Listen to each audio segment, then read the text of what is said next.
Welcome to Soft Hour Library. Tonight's story begins now. Close your eyes and rest. Chapter 19. Bundle's Adventures. Bundle Brent was a resourceful girl. She was also a girl of imagination. She had foreseen that Bill, if not Jimmy, would make objections to her participation in the possible dangers of the night. It was not Bundle's idea to waste time in argument. She had laid her own plans and made her own arrangements. A glance from her bedroom window shortly before dinner had been highly satisfactory. She had known that the gray walls of the Abbey were plentifully adorned with ivy, but the ivy outside her window was particularly solid-looking and would present no difficulties to one of her athletic propensities. She had no fault to find with Bill's and Jimmy's arrangements as far as they went, but in her opinion they did not go far enough. She offered no criticism, because she intended to see to that side of things herself. Briefly, while Jimmy and Bill were devoting themselves to the inside of the Abbey, Bundle intended to devote her attentions to the outside. Her own meek acquiescence in the tame role assigned to her gave her an infinity of pleasure, though she wondered scornfully how either of the two men could be so easily deceived. Bill, of course, had never been famous for scintillating brain power. On the other hand, he knew, or should know, his Bundle, and she considered that Jimmy the Siger, though only slightly acquainted with her, ought to have known better than to imagine that she could be so easily and summarily disposed of. Once in the privacy of her own room, Bundle set rapidly to work. First she discarded her evening dress and the negligible trifle which she wore beneath it, and started again, so to speak, from the foundations. Bundle had not brought her maid with her, and she herself had packed. Otherwise, the puzzled Frenchwoman might have wondered why her lady took a pair of riding breeches and no further equine equipment. Arrayed in riding breeches, rubber-soled shoes, and a dark-colored pullover, Bundle was ready. For the fray, she glanced at the time. As yet it was only 12:30, too early by far.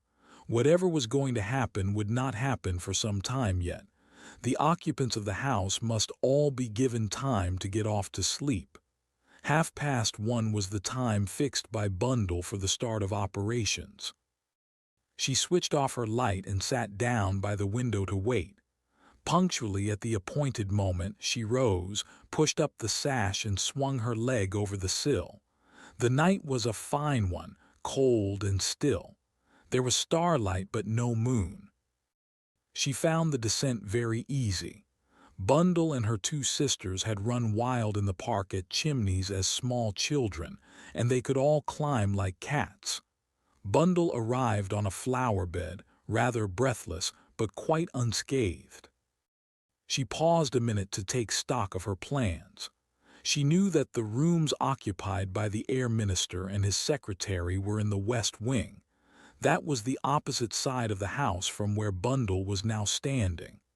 A terrace ran along the south and west side of the house, ending abruptly against a walled fruit garden. Bundle stepped out of her flower bed and turned the corner of the house to where the terrace began on the south side. She crept very quietly along it, keeping close to the shadow of the house. But as she reached the second corner, she got a shock, for a man was standing there with the clear intention of barring her way. The next instant she had recognized him. "Superintendent Battle, you did give me a fright." "That's what I'm here for," said the superintendent pleasantly. Bundle looked at him. It struck her now, as so often before, how remarkably little camouflage there was about him. He was large and solid and noticeable. He was, somehow, very English. But of one thing Bundle was quite sure. Superintendent Battle was no fool. "What are you really doing here?" she asked, still in a whisper. "Just seeing," said Battle, "that nobody's about who shouldn't be." "Oh," said Bundle. rather taken aback. You, for instance, Lady Eileen. I don't suppose you usually take a walk at this time of night. Do you mean, said Bundle slowly, that you want me to go back? Superintendent Battle nodded approvingly. You're very quick, Lady Eileen. That's just what I do mean. Did you come out of a door or the window? The window. It's easy as anything climbing down this ivy. Superintendent Battle looked up at it thoughtfully. Yes, he said, I should say it would be. And you want me to go back, said Bundle. I'm rather sick about that. I wanted to go round on to the West Terrace. Perhaps you won't be the only one who'll want to do that, said Battle. Nobody could miss seeing you, said Bundle rather spitefully. The superintendent seemed rather pleased than otherwise. I hope they won't, he said. No unpleasantness, that's my motto, and if you'll excuse me, Lady Eileen, I think it's time you were going back to bed. The firmness of his tone admitted of no parley. Rather crestfallen, Bundle retraced her steps. She was halfway up the ivy when a sudden idea occurred to her, and she nearly relaxed her grip and fell. Supposing Superintendent Battle suspected her. There had been something, yes. Surely there had been something in his manner that vaguely suggested the idea. She couldn't help laughing as she crawled over the sill into her bedroom. Fancy the solid superintendent suspecting her. Though she had so far obeyed Battle's orders as to return to her room, Bundle had no intention of going to bed and sleeping. Nor did she think that Battle had really intended her to do so. He was not a man to expect impossibilities, and to remain quiescent when something daring and exciting might be going on was a sheer impossibility to Bundle. She glanced at her watch. It was 10 minutes to 2. After a moment or two of irresolution, she cautiously opened her door. Not a sound. Everything was still and peaceful. She stole cautiously along the passage. Once she halted, thinking she heard a board creak somewhere, but then convinced that she was mistaken, she went on again. She was now in the main corridor, making her way to the west wing. She reached the angle of intersection and peered cautiously round. Then she stared in blank surprise. The watcher's post was empty. Jimmy the Siger was not there. Bundle stared in complete amazement. What had happened? Why had Jimmy left his post? What did it mean? And at that moment she heard a clock strike 2. She was still standing there, debating what to do next, when suddenly her heart gave a leap and then seemed to stand still. The door handle of Terence O'Rourke's room was slowly turning. Bundle watched, fascinated, but the door did not open. Instead, the knob returned slowly to its original position. What did it mean? Suddenly Bundle came to a resolution. Jimmy, for some unknown reason, had deserted his post. She must get hold of Bill. Quickly and noiselessly, Bundle fled along the way she had come. She burst unceremoniously into Bill's room. "Bill, wake up! Oh, do wake up!" It was an urgent whisper she sent forth, but there came no response to it. "Bill," breathed Bundle. Impatiently she switched on the lights, and then stood dumbfounded. The room was empty, and the bed had not even been slept in. Where then was Bill? Suddenly she caught her breath. This was not Bill's room. The dainty negligee thrown over a chair, the feminine knickknacks on the dressing table, the black velvet evening dress thrown carelessly over a chair. Of course, in her haste she had mistaken the doors. This was the Countess Radsky's room. But where, oh, where was the Countess? And just as Bundle was asking herself this question, the silence of the night was suddenly broken, and in no uncertain manner. The clamor came from below. In an instant Bundle had sped out of the Countess's room and downstairs. the sounds came from. The library, a violent crashing of chairs being overturned. Bundle rattled vainly at the library door. It was locked, but she could clearly hear the struggle that was going on within the panting and scuffling, curses in manly tones, the occasional crash as some light piece of furniture came into the line of battle. And then, sinister and distinct, breaking the peace of the night for good and all, 2 shots in rapid succession. Chapter 20. Lorraine's Adventures. Lorraine Wade sat up in bed and switched on the light. It was exactly 10 minutes to 1. She had gone to bed early at 9:30.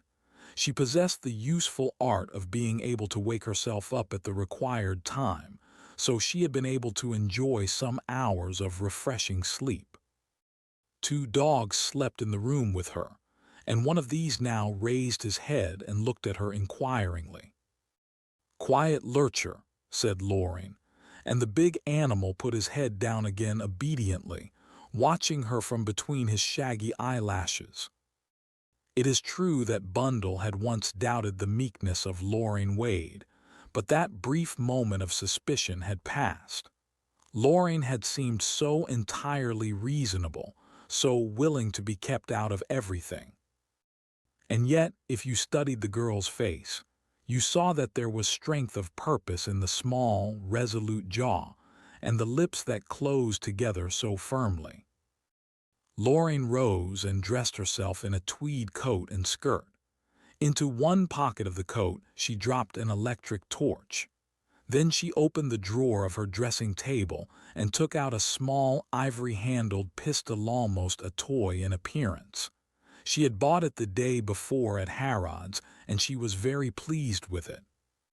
She gave a final glance round the room to see if she had forgotten anything, and at that moment the big dog rose and came over to her, looking up at her with pleading eyes and wagging his tail.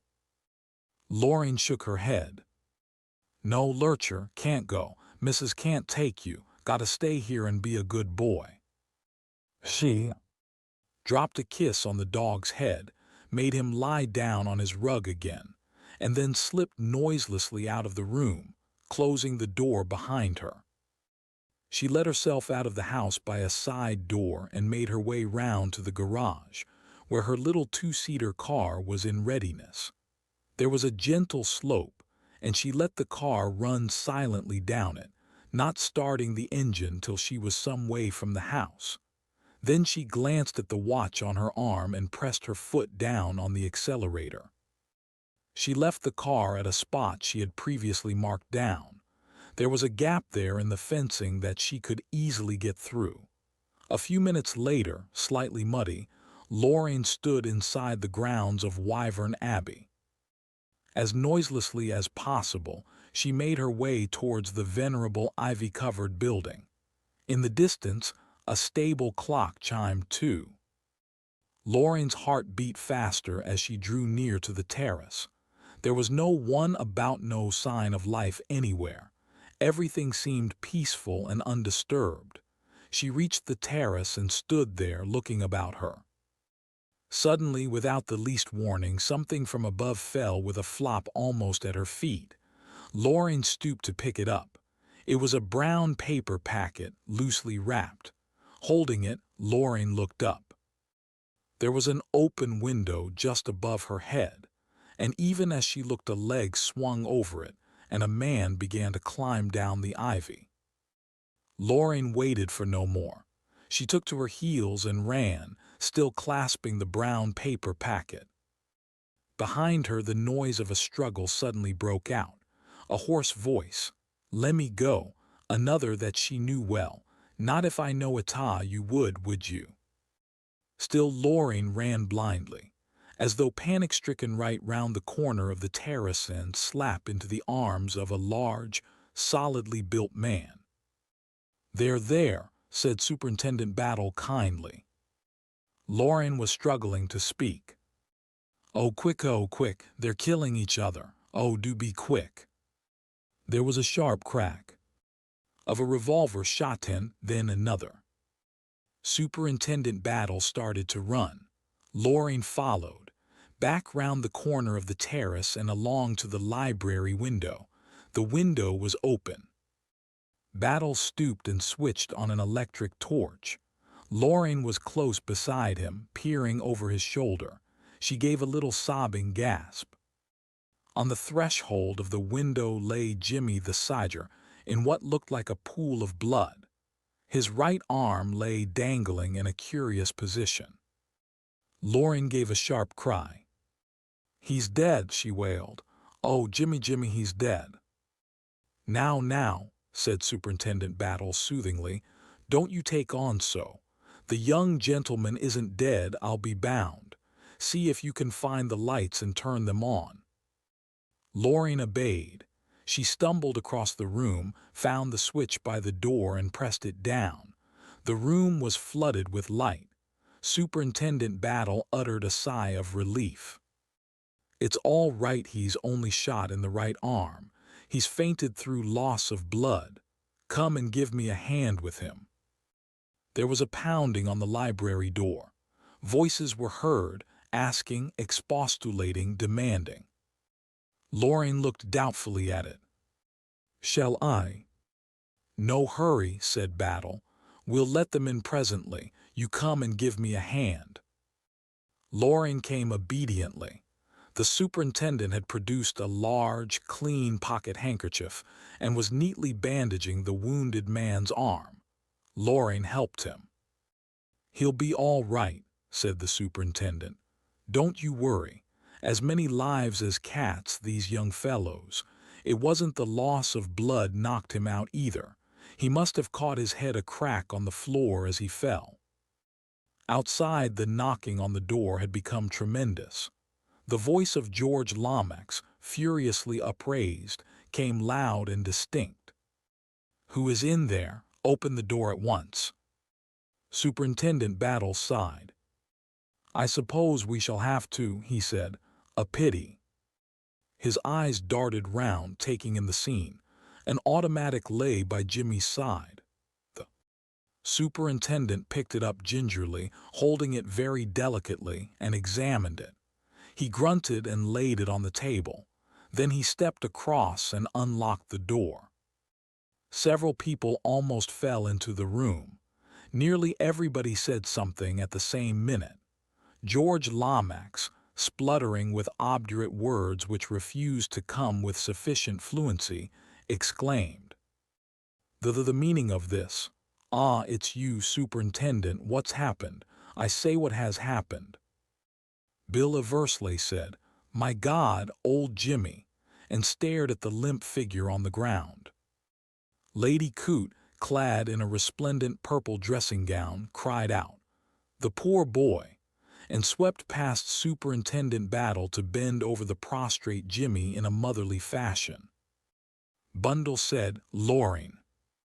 Herr Eberhard said, "Gott I am Himmel," and other words of that nature. Sir Stanley Digby said, "My God, what's all this?" A housemaid said, "Look at the blood," and screamed with pleasurable excitement. A footman said, "Lor." The butler said, with a good deal more bravery in his manner than had been noticeable a few minutes earlier, "Now then, this won't do," and waved away under servants. The efficient Mr. Rupert Bateman said to George, "Shall we get rid of some of these people, sir?" Then they all took fresh breath. "Incredible," said George Lomax. "Battle, what has happened?" Battle gave him a look, and George's discreet habits assumed their usual sway. "Now then," he said, moving to the door, "everyone go back to bed, please. There's been a little accident," said Superintendent Battle easily. "A urine accident. I shall be much obliged if everyone will go back to bed." Everyone was clearly reluctant to do so. "Lady Coote, please." "The poor boy," said Lady Coote in a motherly fashion. She rose from a kneeling position with great reluctance, and as she did so, Jimmy stirred and sat up. "Hallo," he said thickly, "what's the matter?" He looked round him vacantly for a minute or two, and then intelligence returned to his eye. "Have you got him?" he demanded eagerly. "Got who?" "The man climbed down the ivy. I was by the window there, grabbed him, and we had no end of a set to." "One of those nasty, murderous cat burglars," said Lady Coote. "Poor boy." Jimmy was looking round him. "I say, I'm afraid we have made rather a mess of things. Fellow was as strong as an ox, and we went fairly waltzing around." The condition of the room was clear proof of this statement. Everything light and breakable within a range of 12 feet that could be broken had been broken. And what happened then? But Jimmy was looking round for something. "Where's Leopold, the pride of the blue-nosed automatics?" Battle indicated the pistol on the table. "Is this yours, Mr. the Sider?" "That's right, that's little Leopold. How many shots have been fired?" "One shot." Jimmy looked chagrined. "I'm disappointed in Leopold," he murmured. "I can't have pressed the button properly, or he'd have gone on shooting." "Who shot first?" "I did, I'm afraid," said Jimmy. "You see, the man twisted himself out of my grasp suddenly. I saw him making for the window, and I closed my finger down on Leopold and let him have it. He turned in the window and fired at me, and well, I suppose after that I took the count." He rubbed his head rather ruefully. But Sir Stanley Digby was suddenly alert. "Climbing down the ivy, you said. My God, Lomax, you don't think they've got away with it?" He rushed from the room. For some curious reason nobody spoke during his absence. In a few minutes Sir Stanley returned. His round, chubby face was white as death. "My God, Battle," he said, "they've got it. O'Rourke's fast asleep, drugged, I think. I can't wake him, and the papers have vanished." Chapter 21. The Recovery of the Formula. "Der lieb Gott," said Herr Eberhard in a whisper. His face had gone chalky white. George turned a face of dignified reproach on Battle. "Is this true, Battle? I left all arrangements in your hands." The rock-like quality of the superintendent showed out well. Not a muscle of his face moved. "The best of us are defeated sometimes, sir," he said quietly. "Then you really mean that the document is gone?" But to everyone's intense surprise, Superintendent Battle shook his head. "No, no, Mr. Lomax, it's not so bad as you think. Everything's all right. But you can't lay the credit for it at my door. You've got to thank this young lady." He indicated Loring, who stared at him in surprise. Battle stepped across to her and gently took the brown paper parcel which she was still clutching mechanically. "I think, Mr. Lomax," he said, "that you will find what you want here." Sir Stanley Digby, quicker in action than George, snatched at the package and tore it open, investigating its contents eagerly. A sigh of relief escaped him, and he mopped his brow. Herr Eberhard fell upon the child of his brain and clasped it to his heart, whilst a torrent of German burst from him. Sir Stanley turned to Loring, shaking her warmly by the hand. "My dear young lady," he said, "we are infinitely obliged to you, I am sure." "Yes, indeed," said George, "though He paused in some perplexity, staring at a young lady who was a total stranger to him. Loring looked appealingly at Jimmy, who came to the rescue. "This is Miss Wade," said Jimmy, "Gerald Wade's sister." "Indeed," said George, shaking her warmly by the hand. "My dear Miss Wade, I must express my deep gratitude to you for what you have done. I must confess that I do not quite see." He paused delicately, and 4 of the persons present felt that explanations were going to be fraught with much difficulty. Superintendent Battle came to the rescue. "Perhaps we'd better not go into that just now, sir," he suggested tactfully. The efficient Mr. Bateman created a further diversion. "Wouldn't it be wise for someone to see to O'Rourke? Don't you think, sir, that a doctor had better be sent for?" "Of course," said George. "Of course. Most remiss of us not to have thought of it before." He looked towards Bill. "Get Dr. Cartwright on the telephone, ask him to come. Just hint, if you can, that her discretion should be observed." Bill went off on his errand. "I will come up with you, Digby," said George. "Something, possibly, could be done. Measures should perhaps be taken whilst awaiting the arrival of the doctor." He looked rather helplessly at Rupert Bateman. Efficiency always makes itself felt. It was Pongo who was really in charge of the situation. "Shall I come up with you, sir?" George accepted the offer with relief. Here, he felt, was someone on whom he could lean. He experienced that sense of complete trust in Mr. Bateman's efficiency, which came to all those who encountered that excellent young man. The three men left the room together, Lady Coote murmuring in deep, rich tones, "The poor young fellow! Perhaps I could do something," hurried after them. "That's a very motherly woman," observed the superintendent thoughtfully. "A very motherly woman, I wonder." Three pairs of eyes looked at him inquiringly. "I was wondering," said Superintendent Battle slowly, "where Sir Oswald Coote may be." "Oh," gasped Loring, "do you think he's been murdered?" Battle shook his head at her reproachfully. "No need for anything so melodramatic," he said. "No, I rather think—" He paused, his head on one side, listening, one large hand raised to enjoin silence. In another minute they all heard what his sharper ears had been the first to notice: footsteps coming along the terrace outside. They rang out clearly with no kind of subterfuge about them. In another minute the window was blocked by a bulky figure which stood there regarding them, and who conveyed, in an odd way, a sense of dominating the situation. "Sir."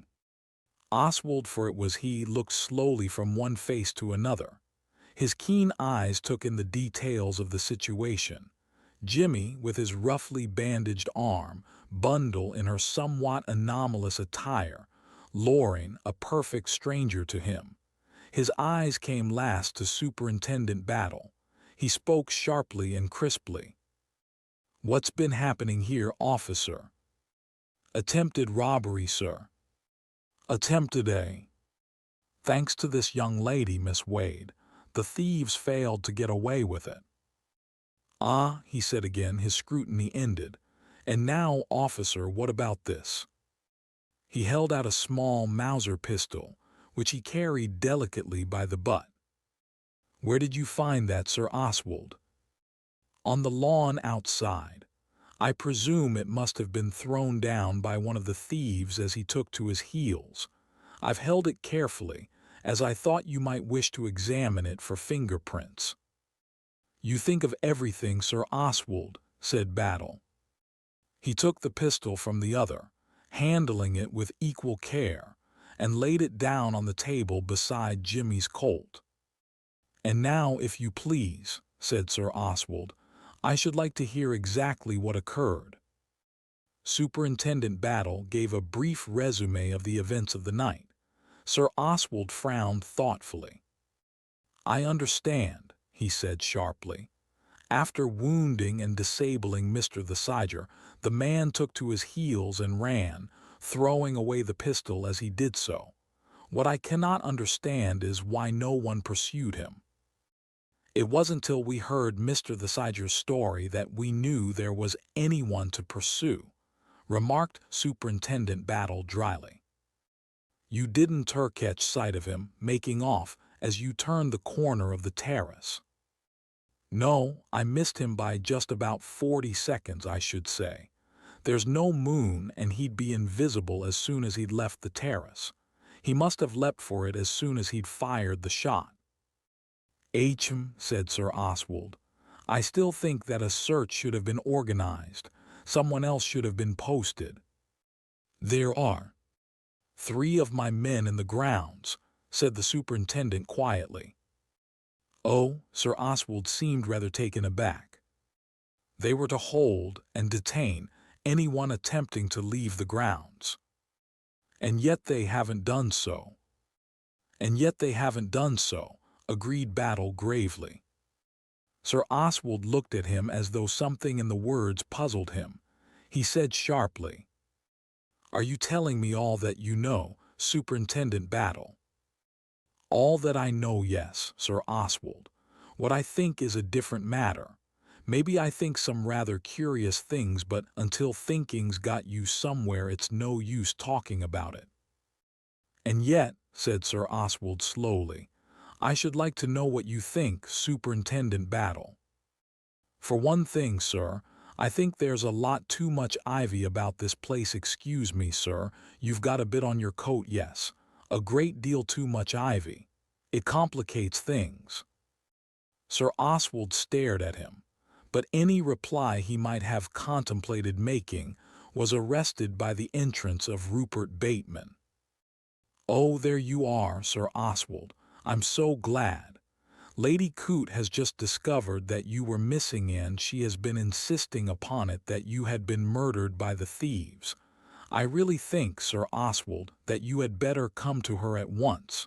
She is terribly upset. Maria is an incredibly foolish woman, said Sir Oswald. Why should I be murdered? I'll come with you, Bateman. He left the room with his secretary. That's a very efficient young man, said Battle, looking after them. What's his name, Bateman? Jimmy nodded. Bateman Rupert, he said, commonly known as Pongo. I was at school with him. Were you? Now that's interesting, Mr. the Siger. What was your opinion of him in those days? Oh, he was always the same sort of ass. I shouldn't have thought, said Battle mildly, that he was an ass. Oh, you know what I mean. Of course he wasn't really an ass. Tons of brains and always swatting at things, but deadly serious. No sense of humor. Ah, said Superintendent Battle. That's a pity. Gentlemen who have no sense of humor get to taking themselves too seriously, and that leads to mischief. I can't imagine Pongo getting into mischief, said Jimmy. He's done extremely well for himself so far, dug himself in with old Coote, and looks like being a permanency in the job. Superintendent Battle, said Bundle. Yes, Lady Eileen. Don't you think it very odd that Sir Oswald didn't say what he was doing wandering about in the garden in the middle of the night? Ah, said Battle. Sir Oswald's a great man, and a great man always knows better than to explain unless an explanation is demanded. To rush into explanations and excuses is always a sign of weakness. Sir Oswald knows that as well as I do. He's not going to come in explaining and apologizing, not he. He just stalks in and hauls me over the coals. He's a big man, Sir Oswald. Such a warm admiration sounded in the superintendent's tones that Bundle pursued the subject no further. And now, said Superintendent Battle, looking round with a slight twinkle in his eye, now that we're together and friendly like, I should like to hear just how Miss Wade happened to arrive on the scene so pat. She ought to be ashamed of herself, said Jimmy, hoodwinking us all as she did. Why should I be kept out of it all? Cried Lorraine passionately. I never meant to be, no, not the very first day in your rooms when you both explained how the best thing for me to do was to stay quietly at home and keep out of danger. I didn't say anything, but I made up my mind then. I half suspected it, said Bundle. You were so surprisingly meek about it, I might have known you were up to something. I thought you were remarkably sensible, said Jimmy the Siger. You would, Jimmy dear, said Lauren. It was easy enough to deceive you. "Thank you for these kind words," said Jimmy. "Go on and don't mind me." "When you rang up and said there might be danger, I was more determined than ever," went on Loring. "I went to Harrod's and I bought a pistol. Here it is." She produced the dainty weapon, and Superintendent Battle took it from her and examined it. "Quite a deadly little toy, Miss Wade," he said. "Have you had much practice with it?" "None at all," said Loring. "But I thought if I took it with me that it would give me a comforting feeling." "Quite so," said Battle gravely. "My idea was to come over here and see what was going on. I left the car in the road and climbed through the hedge and came up to the terrace. I was just looking about me when plop something fell right at my feet. I picked it up and then looked to see where it could have come from. And then I saw the man climbing down the ivy and I ran." "Just so," said Battle. "Now, Miss Wade, can you describe that man at all?" The girl shook her head. "It was too dark to see much. I think he was a big man, but that's about all." "And now you, Mr. the Siger," Battle turned to him. "You struggled with the man. Can you tell me anything about him?" "He was a pretty hefty individual, that's all I can say. He gave a few hoarse whispers, that's when I had him by the throat. He said, 'Lemme go, governor,' something like that." "An uneducated man, then?" "Yes, I suppose he was. He spoke like one." "I still don't quite understand about the packet," said Loring. "Why should he throw it down as he did? Was it because it hampered him climbing?" "No," said Battle. "I've got an entirely different theory about that. That packet, Miss Wade, was deliberately thrown down to you, or so I believe." "To me? Shall we say to the person the thief thought you were?" "This is getting very involved," said Jimmy. "Mr. the Siger, when you came into this room, did you switch on the light at all?" "Yes." "And there was no one in the room?" "No one at all." "But previously you thought you heard someone moving about down here?" "Yes." "And then, after trying the window, you switched off the light again and locked the door?" Jimmy nodded. Superintendent Battle looked slowly round him. His glance was arrested by a big screen of Spanish leather which stood near one of the bookcases. Brusquely he strode across the room and looked behind it.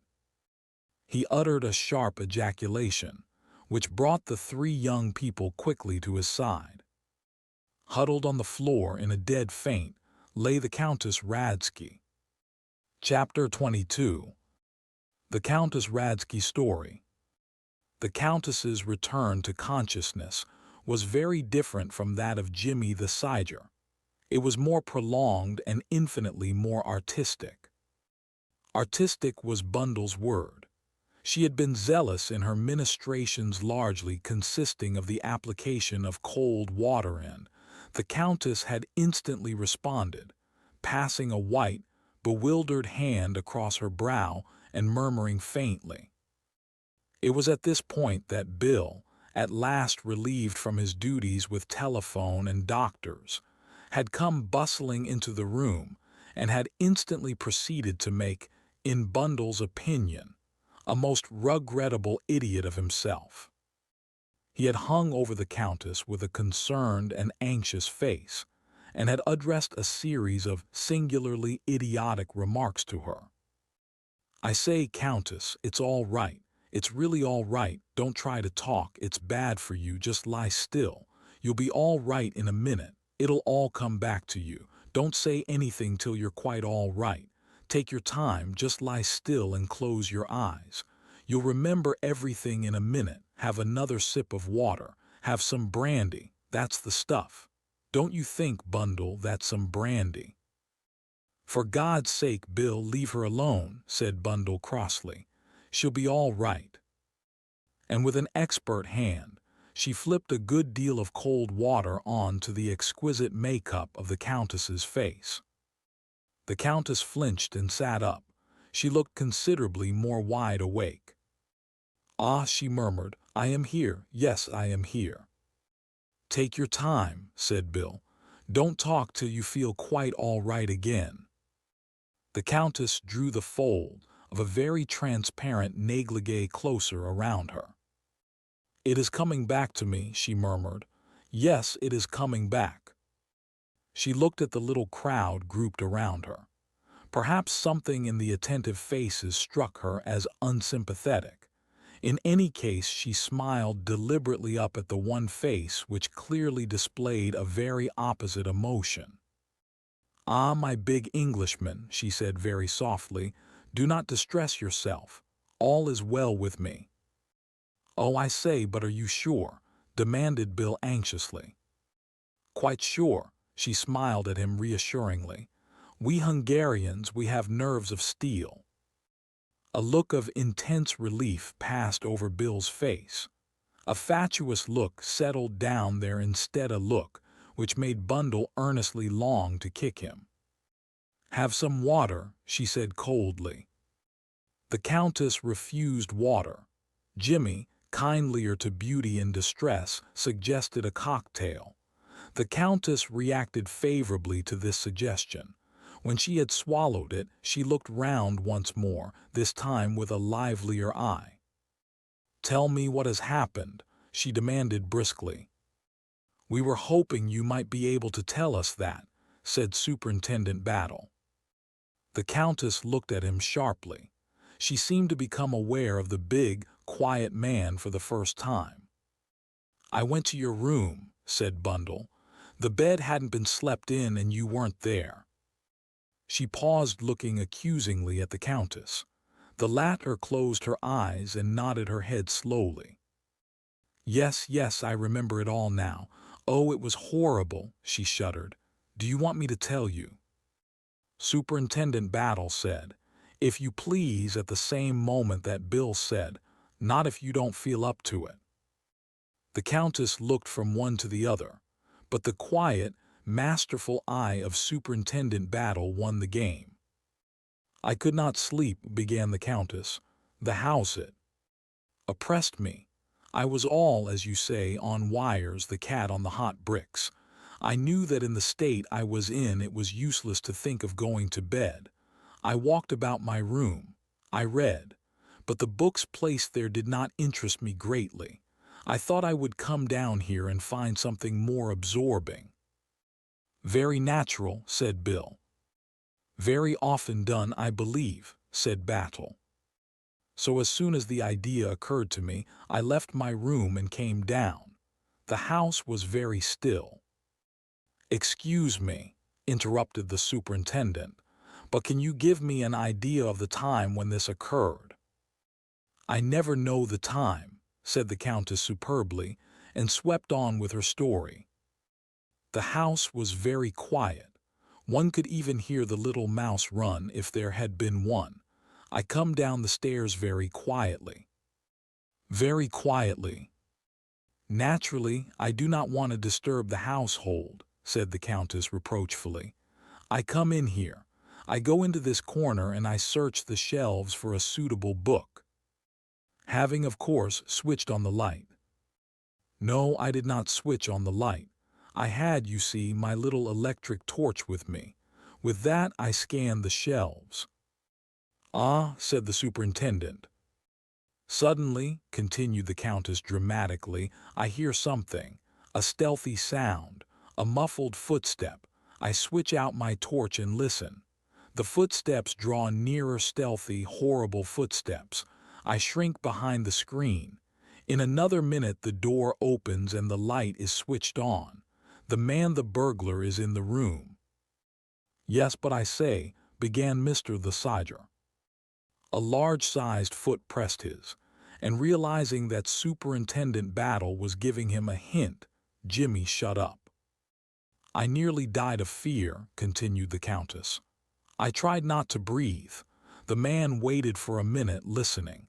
Then, still with that horrible, stealthy tread.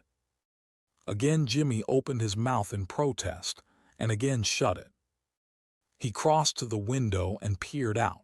He remained there for a minute or two, then he recrossed the room and turned out the lights again, locking the door. I am terrified. He is in the room, moving stealthily about in the dark. Ah, it is horrible. Suppose he should come upon me in the dark. In another minute I hear him again by the window. Then silence. I hope that perhaps he may have gone out that way. As the minutes pass and I hear no further sound, I am almost sure that he has done so. Indeed, I am in the very act of switching on my torch and investigating when prestissimo it all begins. Yes. Ah, but it was terrible, never, never shall I forget it. Two men trying to murder each other. Oh, it was horrible. They reeled about the room and furniture crashed in every direction. I thought, too, that I heard a woman scream, but that was not in the room. It was outside somewhere. The criminal had a hoarse voice. He croaked rather than spoke. He kept saying, "Let me go, let me go." The other man was a gentleman. He had a cultured English voice. Jimmy looked gratified. He swore mostly, continued the Countess. Clearly a gentleman, said Superintendent Battle. And then, continued the Countess, a flash and a shot. The bullet hit the bookcase beside me. I suppose I must have fainted. She looked up at Bill. He took her hand and patted it. "You poor dear," he said. "How rotten for you." Silly idiot, thought Bundle. Superintendent Battle had moved on swift, noiseless feet over to the bookcase a little to the right of the screen. He bent down, searching. Presently he stooped and picked something up. "It wasn't a bullet, Countess," he said. "It's the shell of the cartridge. Where were you standing when you fired, Mr. the Siger?" Jimmy took up a position by the window. "As nearly as I can say, about here." Superintendent Battle placed himself in the same spot. "That's right," he agreed. "The empty shell would throw right rear. It's a .455. I don't wonder the Countess thought it was a bullet in the dark. It hit the bookcase about a foot from her. The bullet itself grazed the window frame, and we'll find it outside tomorrow unless your assailant happens to be carrying it about in him." Jimmy shook his head regretfully. "Leopold, I fear, did not cover himself with glory," he remarked sadly. The Countess was looking at him with most flattering attention. "Your arm," she exclaimed. "It is all tied up. Was it you then?" Jimmy made her a mock bow.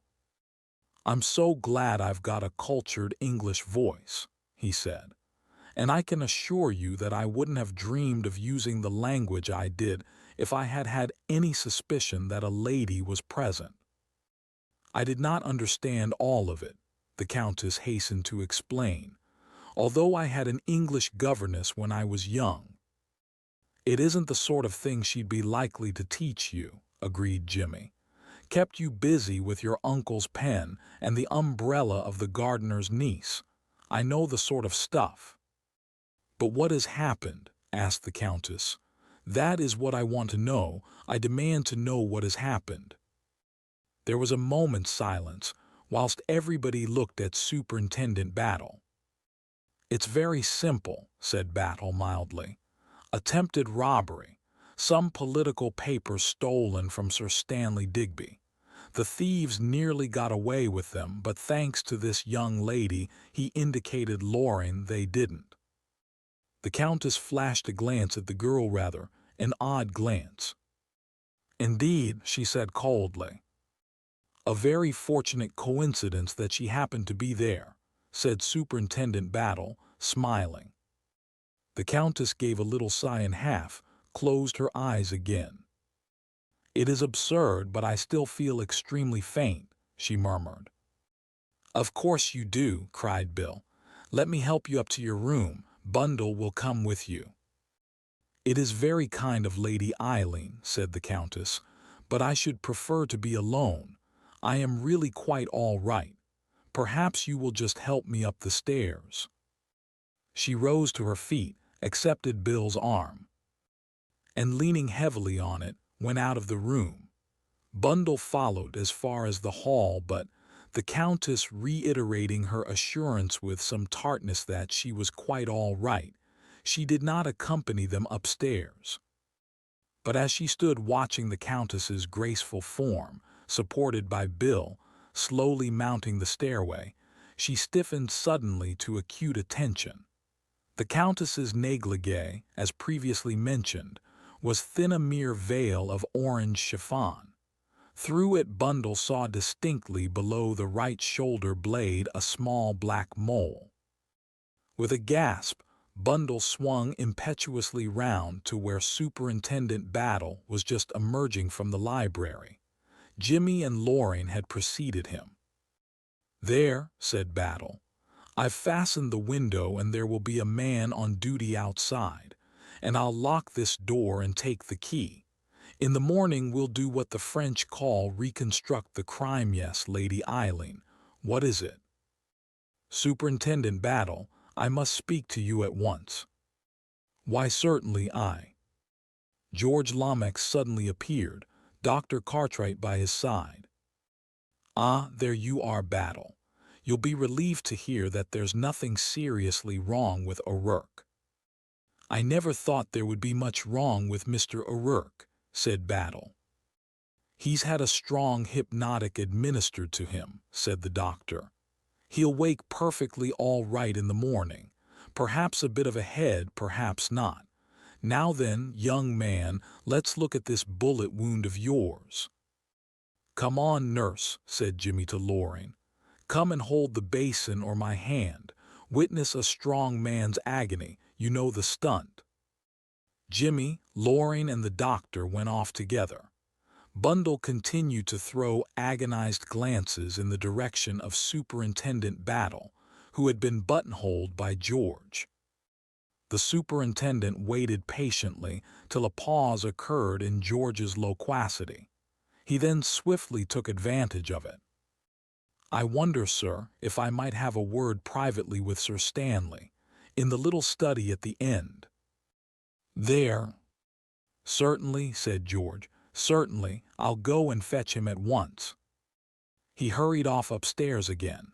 Battle drew Bundle swiftly into the drawing-room and shut the door. "Now, Lady Eileen, what is it?" "I'll tell you as quickly as I can, but it's rather long and complicated." As concisely as she could, Bundle related her introduction to the Seven Dials Club and her subsequent adventures there. When she had finished, Superintendent Battle drew a long breath. For once, his facial woodenness was laid aside. "Remarkable," he said. "Remarkable. I wouldn't have believed it possible even for you, Lady Eileen. I ought to have known better." "But you did give me a hint, Superintendent Battle. You told me to ask Bill Eversley." "It's dangerous to give people like you a hint, Lady Eileen. I never dreamt of your going to the lengths you have." "Well, it's all right, Superintendent Battle. My death doesn't lie at your door." "Not yet it doesn't," said Battle grimly. He stood as though in thought, turning things over in his mind. "What Mr. the Siger was about, letting you run into danger like that, I can't think," he said presently. "He didn't know till afterwards," said Bundle. "I'm not a complete mug, Superintendent Battle, and anyway he's got his hands full looking after Miss Wade." "Is that so?" said the superintendent. "Ah." He twinkled a little. "I shall have to detail Mr. Eversley to look after you, Lady Eileen." "Bill," said Bundle contemptuously. "But Superintendent Battle, you haven't heard the end of my story. The woman I saw there on a number 1. Yes, number 1 is the Countess Radsky." And rapidly she went on to describe her recognition of the mole. To her surprise, the superintendent hemmed and hawed. "A mole isn't much to go upon, Lady Eileen. 2 women might have an identical mole very easily. You must remember that the Countess Radsky is a very well-known figure in Hungary." Then this isn't the real Countess Radsky. I tell you, I'm sure this is the same woman I saw there. And look at her tonight, the way we found her. I don't believe she ever fainted at all. Oh, I shouldn't say that, Lady Eileen. That empty shell striking the bookcase beside her might have frightened any woman half out of her wits. But what was she doing there anyway? One doesn't come down to look for a book with an electric torch. Battle scratched his cheek. He seemed unwilling to speak. He began to pace up and down the room as though making up his mind. At last he turned to the girl. See here, Lady Eileen, I'm going to trust you. The Countess's conduct is suspicious. I know that as well as you do. It's very suspicious, but we've got to go carefully. There mustn't be any unpleasantness with the embassies. One has got to be sure. I see, if you were sure. There's something else. During the war, Lady Eileen, there was a great outcry about German spies being left at large. Busybodies wrote letters to the papers about it. We paid no attention. Hard words didn't hurt us. The small fry were left alone. Why? Because through them, sooner or later, we got the big fellow, the man at the top. You mean? Don't bother about what I mean, Lady Eileen, but remember this. I know all about the Countess, and I want her let alone. And now, added Superintendent Battle ruefully, I've got to think of something to say to Sir Stanley Digby. Chapter 23. Superintendent Battle in charge. It was 10 o'clock on the following morning. The sun poured in through the windows of the library, where Superintendent Battle had been at work since 6. On a summons from him, George Lomax, Sir Oswald Coote, and Jimmy the Sidger had just joined him, having repaired the fatigues of the night with a substantial breakfast. Jimmy's arm was in a sling, but he bore little other trace of the night's affray. The superintendent eyed all three of them benevolently, somewhat with the air of a kindly curator explaining a museum to little boys. On the table beside him were various objects, neatly labeled. Amongst them Jimmy recognized Leopold. "Ah, Superintendent," said George, "I have been anxious to know how you have progressed. Have you caught the man?" "He'll take a lot of catching, he will," said the superintendent easily. His failure in that respect did not appear to rankle with him. George Lomax did not look particularly well pleased. He detested levity of any kind. "I've got everything taped out pretty clearly," went on the detective. He took up 2 objects from the table. "Here we've got the 2 bullets. The largest is a .455, fired from Mr. the Sidger's Colt automatic. Grazed the window sash, and I found it embedded in the trunk of that cedar tree. This little fellow was fired from the Mauser .25. After passing through Mr. the Sidger's arm, it embedded itself in this armchair here. As for the pistol itself—" "Well," said Sir Oswald eagerly, "any fingerprints?" Battle shook his head. "The man who handled it wore gloves," he said slowly. "A pity," said Sir Oswald. "A man who knew his business would wear gloves. Am I right in thinking, Sir Oswald, that you found this pistol just about 20 yards from the bottom of the steps leading up to the terrace?" Sir Oswald stepped to the window. "Yes, almost exactly, I should say.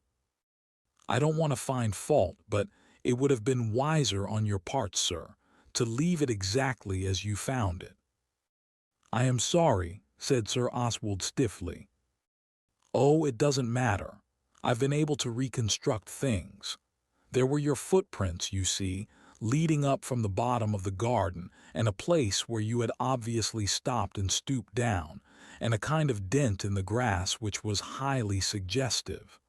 By the way, what was your theory of the pistol being there?" "I presumed that it had been dropped by the man in his flight." Battle shook his head. "Not dropped, Sir Oswald. There are 2. points against that. To begin with, there is only one set of footprints crossing the lawn, just there, your own.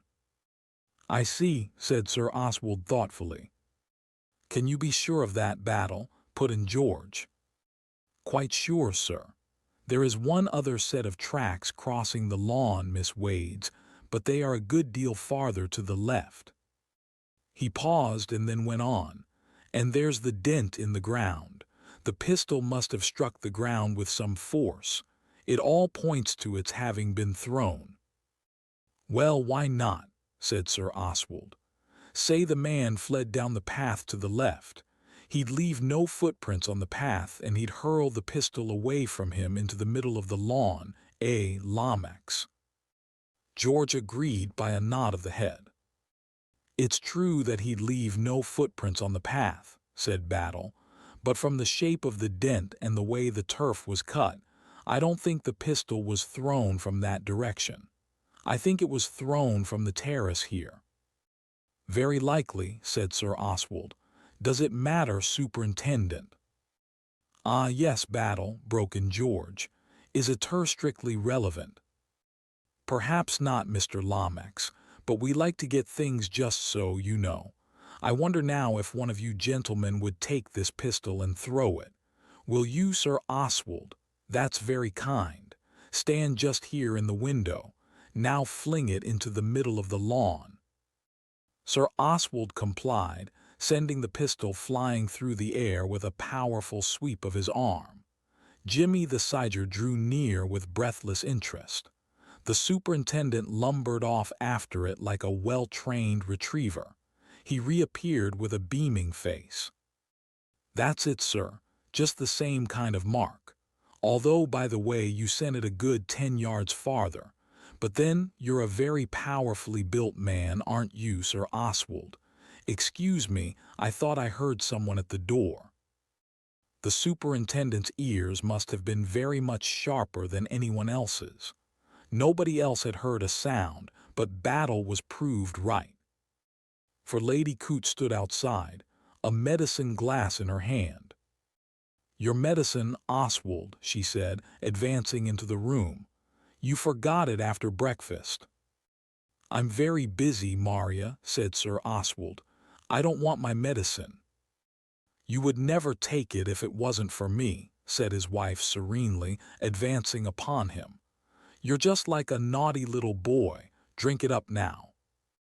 And meekly, obediently, the great steel magnate drank it up. Lady Coote smiled sadly and sweetly at everyone. Am I interrupting you? Are you very busy?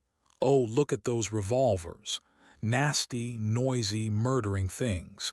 To think, Oswald, that you might have been shot by the burglar last night.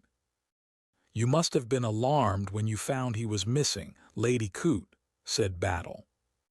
I didn't think of it at first, confessed Lady Coote. This poor boy here, she indicated Jimmy, being shot and everything so dreadful but so exciting. It wasn't till Mr. Bateman asked me where Sir Oswald was that I remembered he'd gone out half an hour before for a stroll. Sleepless, Sir Oswald? Asked Battle. I am usually an excellent sleeper, said Sir Oswald, but I must confess that last night I felt unusually restless. I thought the night air would do me good. You came out through this window, I suppose. Was it his fancy, or did Sir Oswald hesitate for a moment before replying? Yes. In your pumps, too, said Lady Coote, instead of putting thick shoes on. What would you do without me to look after you? She shook her head sadly. I think, Maria, if you don't mind leaving us, we have still a lot to discuss. I know, dear, I'm just going. Lady Coote withdrew, carrying the empty medicine glass as though it were a goblet out of which she had just administered a death potion. Well, Battle, said George Lomax, it all seems clear enough. Yes, perfectly clear. The man fires a shot, disabling Mr. the Siger, flings away the weapon, runs along the terrace and down the gravel path. Where he ought to have been caught by my men, put in Battle. Your men, if I may say so, Battle, seem to have been singularly remiss. They didn't see Miss Wade come in. If they could miss her coming in, they could easily miss the thief going out. Superintendent Battle opened his mouth to speak, then seemed to think better of it. Jimmy the Sidger looked at him curiously. He would have given a lot to know just what was in Superintendent Battle's mind. Must have been a champion runner, was all the Scotland Yard man contented himself with saying. How do you mean, Battle? Just what I say, Mr. Lomax. I was round the corner of the terrace myself not 50 seconds after the shot was fired, and for a man to run all that distance towards me and get round the corner of the path before I appeared round the side of the house, well, as I say, he must have been a champion runner. I am at a loss to understand you, Battle. You have some idea of your own which I have not yet grasped. You say the man did not go across the lawn, and now you hint. What exactly do you hint? That the man did not go down the path. Then, in your opinion, where did he go? For answer, Superintendent Battle jerked an eloquent thumb upwards. Said George. The superintendent jerked harder than ever. George raised his head and looked at the ceiling. Up there, said Battle, up the ivy again. Nonsense, Superintendent. What you are suggesting is impossible. Not at all impossible, sir. He done it once, he could do it twice. I don't mean impossible in that sense, but if the man wanted to escape, he'd never bolt back into the house. Safest place for him, Mr. Lomax. But Mr. O'Rourke's door was still locked on the inside when we came to him. And how did you get to him? Through Sir Stanley's room. That's the way our man went. Lady Eileen tells me she saw the door-knob of Mr. O'Rourke's door move. That was when our friend was up there the first time. I suspect the key was under Mr. O'Rourke's pillow. But his exit is clear enough the second time through the communicating door and through Sir Stanley's room, which, of course, was empty. Like everyone else, Sir Stanley is rushing downstairs to the library. Our man's got a clear course. And where did he go then? Superintendent Battle shrugged his burly shoulders and became evasive. Plenty of ways open. Into an empty room on the other side of the house and down the ivy again out through a side door, or, just possibly, if it was an inside job, he stayed in the house. George looked at him in shocked surprise. Really, Battle, I should feel it very deeply if one of my servants, sir, I have the most perfect reliance on them. It would distress me very much to have to suspect. Nobody's asking you to suspect anyone, Mr. Lomax. I'm just putting all the possibilities before you. The servants may be all right, probably are. You have disturbed me, said George. You have disturbed me greatly. His eyes appeared more protuberant than ever. To distract him, Jimmy poked delicately at a curious blackened object on the table. What's this? He asked. That's Exhibit Z, said Battle. The last of our little lot. It is, or rather it has been, a glove. He picked it up, the charred relic, and manipulated it with pride. Where did you find it? Asked Sir Oswald. Battle jerked his head over his shoulder. In the grate, nearly burnt, but not quite. Queer. Looks as though it had been chewed by a dog. It might possibly be Miss Wade's, suggested Jimmy. She has several dogs. The superintendent shook his head. This isn't a lady's glove, no. Not even the large kind of loose glove ladies wear nowadays. Fit it on, sir, a moment. He adjusted the blackened object over Jimmy's hand. You see, it's large even for you. Do you attach importance to this discovery? Inquired Sir Oswald coldly. You never know, Sir Oswald. What's going to be important or what isn't? There was a sharp tap at the door, and Bundle entered. "I'm so sorry," she said apologetically, "but Father has just rung up. He says I must come home because everybody is worrying him." She paused. "Yes, my dear Eileen," said George encouragingly, perceiving that there was more to come. "I wouldn't have interrupted you only that I thought it might perhaps have something to do with all this. You see, what has upset Father is that one of our footmen is missing. He went out last night and hasn't come back." "What is the man's name?" It was Sir Oswald who took up the cross-examination. "John Bower. An Englishman. I believe he calls himself a Swiss, but I think he's a German. He speaks English perfectly, though." "Ah," Sir Oswald drew in his breath with a long, satisfied hiss. "And he has been at Chimneys how long?" "Just under a month." Sir Oswald turned to the other two. "Here is our missing man. You know, Lomax, as well as I do, that several foreign governments are after the thing. I remember the man, now perfectly tall, well-drilled fellow. Came about a fortnight before we left. A clever move. Any new servants here would be closely scrutinized, but at Chimneys, 5 miles away, he did not finish the sentence." "You think the plan was laid so long beforehand?" "Why not? There are millions in that formula, Lomax. Doubtless Bower hoped to get access to my private papers at Chimneys, and to learn something of forthcoming arrangements from them. It seems likely that he may have had an accomplice in this house, someone who put him wise to the lie of the land and who saw to the doping of O'Rourke. But Bower was the man Miss Wade saw climbing down the ivy, the big, powerful man." He turned to Superintendent Battle. "Bower was your man, Superintendent, and somehow or other you let him slip through your fingers.